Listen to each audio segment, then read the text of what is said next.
안녕하세요, 어린이 여러분. 그동안 우리가 배웠던 것을 다시 돌아봅시다. 먼저는 씨 뿌리는 농부 얘기를 우리가 했습니다. 이 그림이 이제 익숙하리라 생각합니다. 두 번째, 달려오는 아빠 얘기도 했죠. 씨 뿌리는 이야기나 달려오는 아빠 이야기나 그 얘기가 그 얘기였습니다. 세 번째, 지난주에 우리가 살펴본 양의 문, 선한 목자 이야기를 요 그림으로 요약했습니다.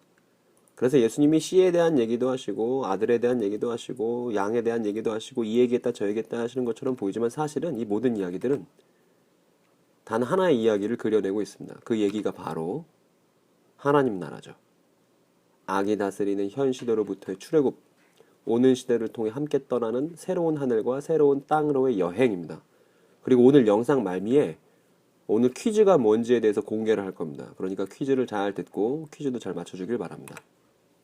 일단 우리는 하나님의 나라에 대해서 하나님 나라에 대해서 그동안 차근차근 잘 배워왔고 예수님의 요 말, 하나님 나라가 지금 오고 있다, 아주 가까이 왔다, 요 말이 무슨 의미인지 알기 위해서 지난 긴 여행을 이제 해왔죠.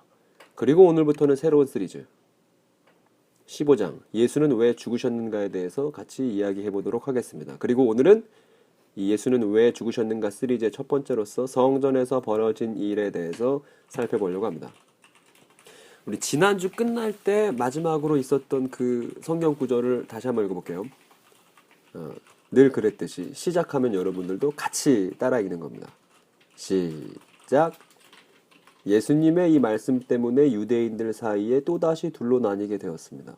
이들 중 많은 사람이 그가 귀신에 들렸다고 하거나 그가 미쳤다, 너희가 왜 그 사람의 말을 듣느냐? 라고 말하기 시작했습니다. 그러나 이것은 귀신 들린 사람의 말이 아니야. 귀신이 앞을 보지 못하는 사람의 눈을 뜨게 할 수 있어? 라고 말하는 사람들도 있었습니다. 예루살렘의 성전 봉헌절이 다가왔습니다. 때는 추운 겨울이었습니다. 요 마지막 문장부터 시작하려고 그래요. 우리는 성전 봉헌절이 뭔지를 알아야 합니다. 그래야 이제 예수님께서 왜 죽임당하셨는지에 대한 그 실마리를, 역사적 실마리를 풀어갈 수가 있습니다. 성전 봉헌절부터. 이게 뭔지 알 겁니다, 여러분. 이게 시리아죠, 시리아. 시리아가 이스라엘을 다스리고 있을 때 무슨 일이 벌어졌냐면 요런 일이 벌어졌습니다.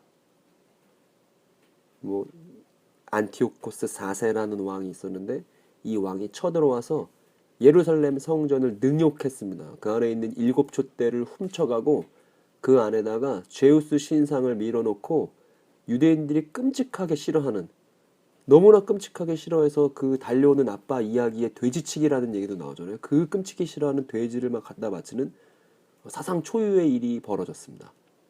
그래서 이제 승질이 난 이스라엘 사람들 중에 마카비 가문이 일어나갖고 전쟁을 일으켰습니다. 그래서 시리아를 몰아냈죠. 그래서 몰아내자마자 뭐부터 했냐면 성전을 다시 깨끗하게 해서 하나님께 드렸습니다. 이 그림 보세요. 7촛대를 다시 세워서 불을 지피고 이 옆에 있는 애가 마카비라는 애입니다. 망치라는 별명을 갖고 있는데 마카비라는 애가 군대를 일으켜서 시리아를 몰아낸 겁니다. 물론 시리아가 약해가지고 밀린 게 아니고 시리아는 로마랑 싸우다가 정신없을 때 이스라엘이 얼른 이제 성전을 다시 되찾아갖고 이제 국권을 다시 수립한 거죠. 그래서 요 날이 성전 봉헌절입니다.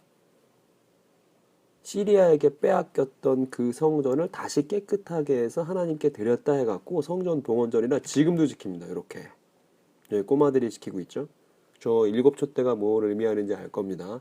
그래서 이날을 하누카라고 불립니다. 하누카가 무슨 뜻이냐면 빛의 날이다, 빛의 절기다, 뭐 이런 뜻인데 우리는 이제 12월 25일 날 크리스마스라고 하지만, 메리 크리스마스 하지만 얘네는 해피 하누카 이럽니다. 이 날이 성전 봉헌절이다. 그리고 이제 우리는 요 성전 봉헌절에 대한 딱 생각을 갖고서 예수님께서 성전에서 벌이셨던 두 가지 사건에 대해서 살펴봅니다. 여기는 헤롯 성전입니다. 헤롯 성전은 여러분이 잘 알다시피 제2성전을 헤롯이 리모델링한 거죠. 사건 파일 1, 성전 제사의 중단. 이것도 읽어보자고요. 시작. 예수님과 제자들이 예루살렘에 왔습니다. 예수님께서 성전에 들어가셔서, 그러면 이 성전이 무슨 성전일까요? 요 성전이 우리가 아까 봤었던 헤롯 성전이다. 그러니까 예수님이 헤롯 성전에 들어간 겁니다. 들어가셔서 무슨 일을 했냐면 성전에서 사고 파는 사람들을 내쫓으셨습니다. 그리고 돈 바꿔주는 사람들의 책상과 비둘기 파는 사람들의 자리를 뒤엎으셨습니다. 예수님께서 그 누구도 물건을 가지고 성전뜰 가로질러 가지 못하게 하셨습니다. 요 사건이 벌어집니다. 난장판이 된 거죠. 그림 보세요. 요런 그림인 거예요. 예수님이 채찍을 들고 막 비둘기 파는 사람, 돈 바꿔주는 사람 다 나가라고 막 소리를 치셔갖고 사람들이 막 혼비백산해서 지금 내쫓김 당하고 있는 모습입니다. 그리고 예수님이 뭐라고 말씀하셨냐면 성경에 이렇게 쓰여있다. 나의 집은 모든 민족이 기도하는 집이라고 불릴 것이다. 그런데 니네가 이런 집을 성전을 혁명가의 소굴로 만들어버렸구나. 이렇게 말씀하셨습니다. 저 혁명가의 소굴이라는 말이 무슨 뜻이냐면 이런 뜻이에요. 그러니까 지금 이스라엘 유대 지도자들이 이 성전을 중심으로 사람들에게 무슨 얘기를 하냐면 로마가 악이니까 그들과 싸워서 이기는 출애굽을 벌이자고 막 그렇게 얘기하고 있습니다. 그래서 하나님 나라 출애굽을 이룹시다. 로마로부터 자유합시다. 요런 메시지를 가지고 사람들에게 막 전쟁을 하자고 선동하고 있는 일을 막 벌였습니다.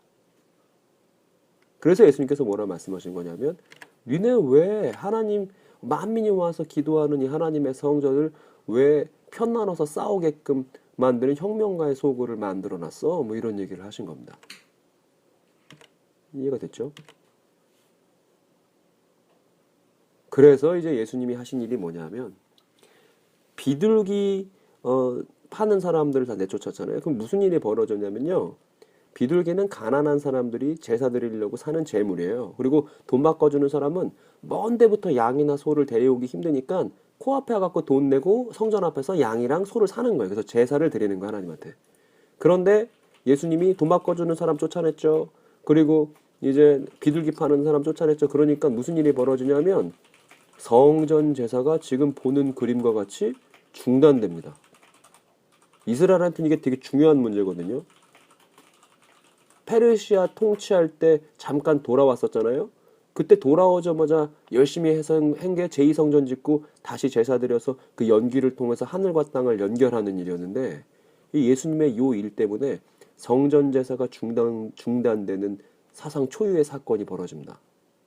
그리고 요 소식을 들었던 대제사장들과 율법학자들이 어떻게 하기 시작하냐면 이때부터 예수님을 죽일 방법을 찾기 시작합니다. 예수님이 성전 제사를 중단하는 그런 엄청난 일을 벌이셨는데 그 예수님을 사람들이 많이 따라.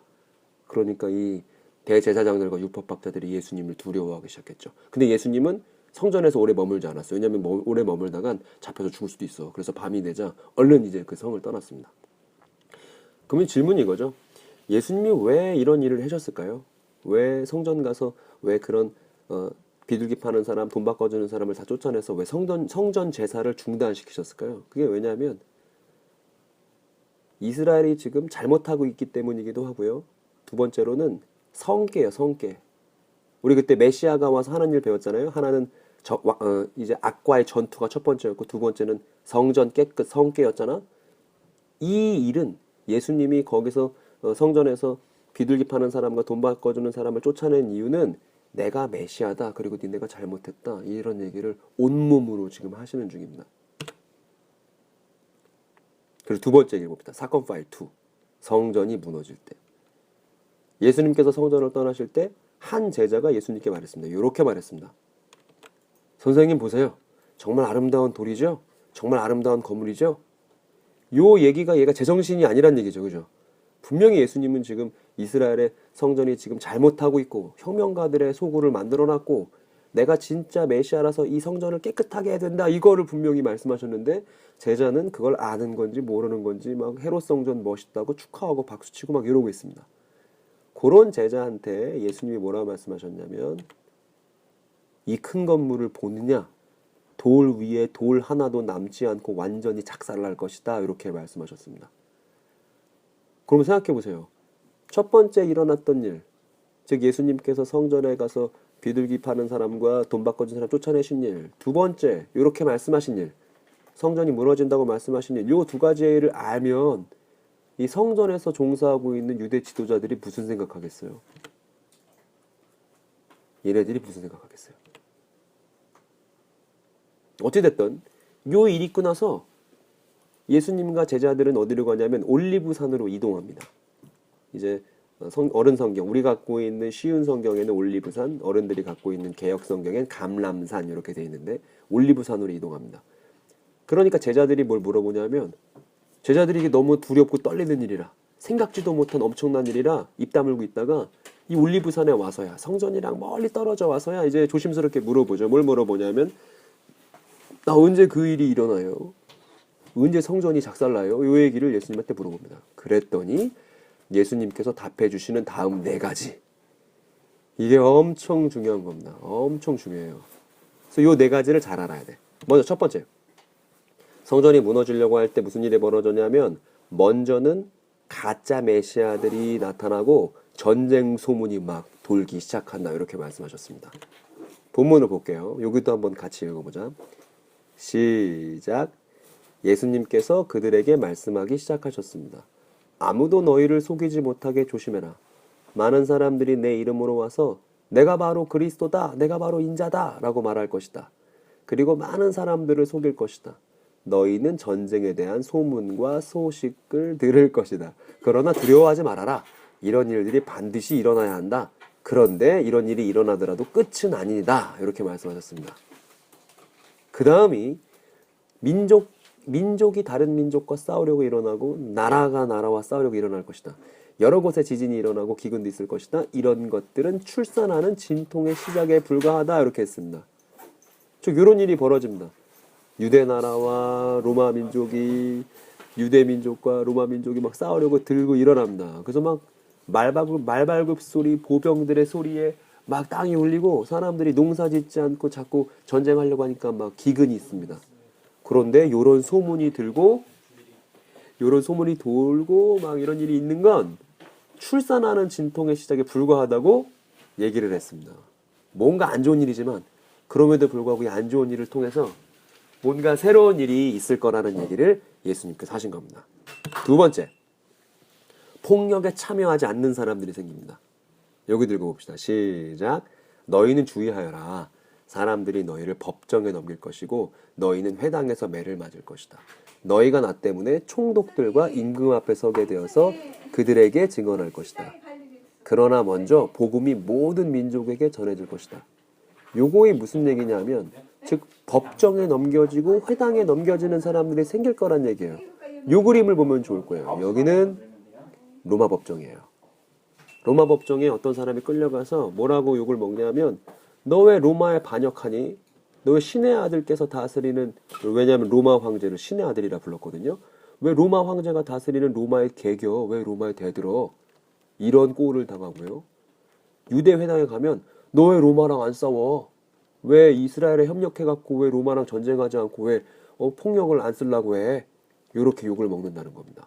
즉 로마와 유대 양쪽에 껴서 양쪽에 막 어려움을 당하는 그런 끼어있는 사람들이 생겨나는 것인데 그 사람들에 대해서 예수님께서 이렇게 말씀하셨습니다. 사람들이 너희를 체포하여 재판에 넘길 때 무엇을 말할까 하고 걱정하지 마라. 그때 하나님께서 너희에게 주시는 것들을 말해라. 말하는 것은 너희가 아니고 성령님이시다. 즉 성령께서 이렇게 로마 법정에서 신문당하고 유대 회당에서 재판당할 때 무슨 말을 할지 가르쳐 주신다고 말씀하셨습니다. 그러니까 이런 꼴이 되는 거예요. 심지어 가족들에게도 너 정말 왜 그래? 왜 남들처럼 못하고 우리 민족 망하는 걸 보고 싶어?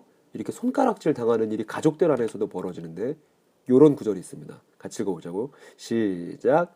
형이 동생을 죽게 내주고 아버지가 자식들을 내주고 자식들이 부모를 거역하여 일어나며 죽게 할 것이다. 내 이름 때문에 너희가 미움을 받을 것이다. 그러나 끝까지 견디는 사람은 구원받을 것이다.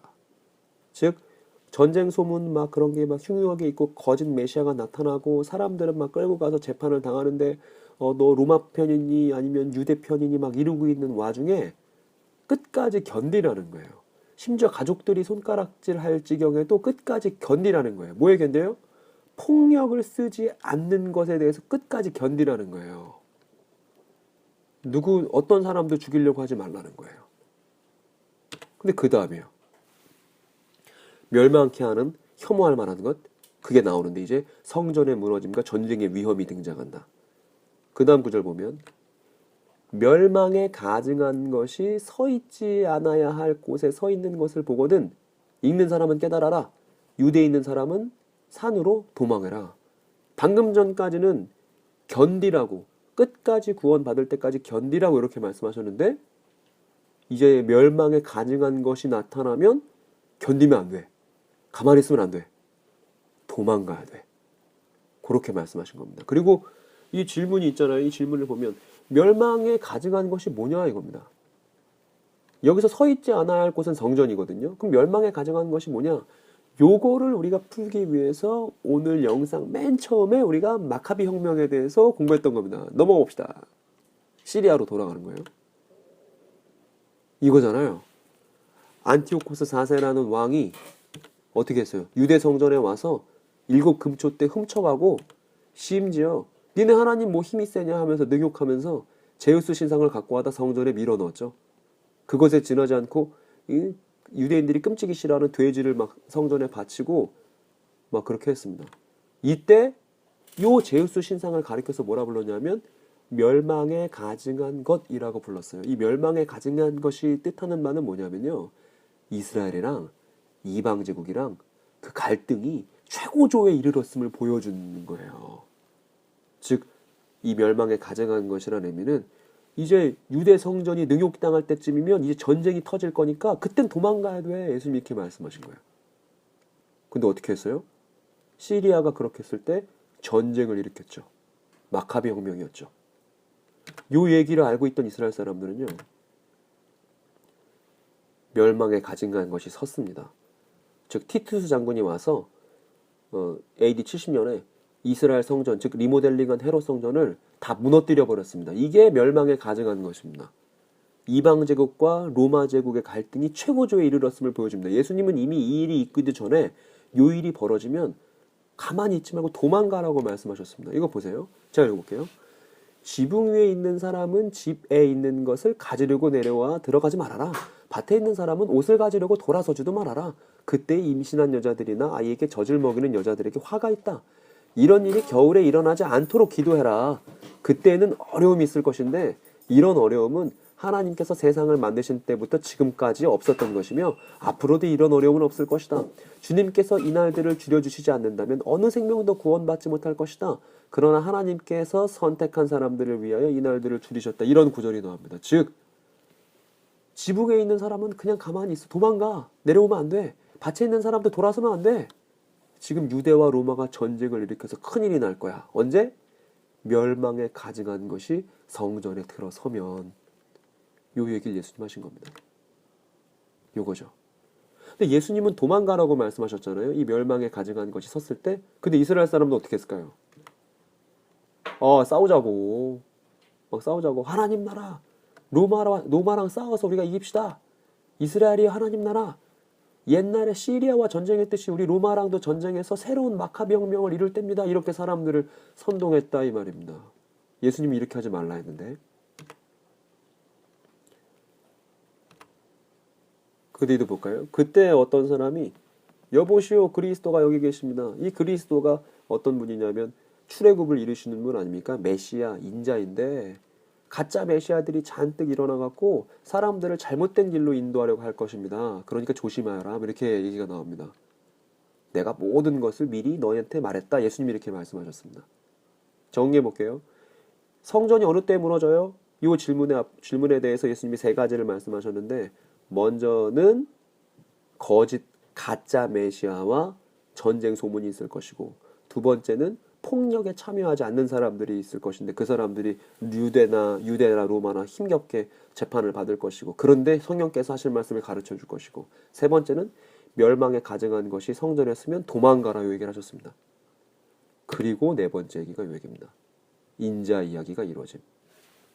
읽어봅시다. 시작. 그러나 그때 어려움이 있고 나서 해가 어두워지고 달이 그 빛을 내지 않을 것이다. 별들이 하늘에서 떨어지고 하늘에 있는 권세들이 흔들릴 것이다. 사람들은 인자가 큰 능력과 영광으로 구름 가운데 가는 것을 볼 것이다. 이렇게 얘기했습니다. 그 다음 구절이 그리고 그 인자가 천사들을 보내서 땅끝 땅 끝에서 하늘 끝까지 사방에서 선택된 사람들을 모을 것이다. 이렇게 했습니다. 요 인자 이야기 이루어짐에 대해서는요, 우리 나중에 살펴봅시다. 나중에. 일단 오늘은 예수님이 이렇게 네 가지를 말씀하셨다는 것만 기억합시다. 가짜 메시아들과 전쟁 소문, 폭력에 참여하지 않는 사람들, 멸망케 하는 혐오할 만한 것, 성전 무너짐과 전쟁의 위험, 그리고 네 번째 인자가 이야기가 이루어진다고 이렇게 네 가지를 말씀하셨다는 것만 기억합시다. 그러면 생각해 보세요. 예수님이 성전 깨끗하게 하는 진짜 메시아라서 지금 이스라엘이 전쟁 도모하고 있는 성전의 제사를 중단시키셨어요. 두 번째는 예수님께서 성전이 무너지신다고 말씀하셨어요. 그러니까 그 성전에서 대장 노릇하고 있는 대제사장들과 율법학자들이 예수님을 죽일 방법을 찾기 시작했다 이 말입니다. 즉 예수님이 죽임당하신 이후, 예수님이 죽임당하시는 이유, 그 이유는 이 성전에서 있었던 일이 밀접한 관련을 갖고 있습니다. 그러면 정말 예수님께서 말씀하신 게 사실이었나? 아까 유라가 맞다고 그랬는데 일단 가짜 메시아들과 전쟁 소문이 계속 있었습니다. 우리 예전에 바르코크바라는 사람에 대해서 별의 아들 바르코크바에 대해서 배웠죠. 가짜 메시아들과 전쟁 소문이 막 계속 있었고요. 두 번째, 폭력에 참여하지 않은 사람들이 진짜 있었습니다. 오늘 사도행전에서도 그 바울이 나왔는데 유대 재판에도 끌려가고 로마 법정에도 끌려가면서도 폭력에 참여하지 않으려고 하는 사람들이 분명히 있었습니다. 그 세 번째, 성전이 진짜 무너졌어요. 헤롯 성전이 AD 70년에 그 티투스 장군에 의해서 진짜 무너졌습니다. 그리고 1차 유대전쟁, 2차 유대전쟁이 발생했습니다. 예수님 말씀대로 진짜 끔찍한 전쟁이 벌어졌어요. 그리고 네 번째, 그럼 인자 이야기는 어떻게 됐을까? 우리는 이 질문을 남겨두고 오늘 이야기를 마치려고 합니다. 요런 얘기죠. 전체 그림이 정리가 됐는지 모르겠습니다. 그리고 예고했던 대로 오늘 퀴즈를 한번 맞춰볼까요? 퀴즈! 토라 이야기에서 이 내용과 비슷한 내용을 찾아보세요. 이렇게 됐습니다. 이 내용이란 아까 봤던 이 내용입니다. 여러분들이 헤맬 수 있어서 전사님 힌트를 줄게요. 이 내용은요. 하나님께서 아브라함이랑 약속하신 내용과 밀접한 상관이 있습니다. 그러니까 여러분들이 저한테 문자를 보내서 이제 답을 얘기할 부분은요. 지금 써있는 이 내용과 아브라함 언약이 어떤 상관이 있는지 1번은 이래요. 2번은 이래요. 3번은 이래요. 이렇게 해서 메시지를 보내주면 되겠습니다. 그리고 오늘 얘기했던 대로 정답을 맞추는 것보다 정답을 찾으려고 애쓰는 것이 훨씬 더 값진 일이라는 것 말씀드립니다. 오늘 설교 좀 어려웠을 건데 어떤 여러분 잘 들어줘서 너무 감사하고 우리는 다음 주에 교회에서 얼굴 보고 또 이야기하도록 하겠습니다. 여기까지 하겠습니다. 뿅!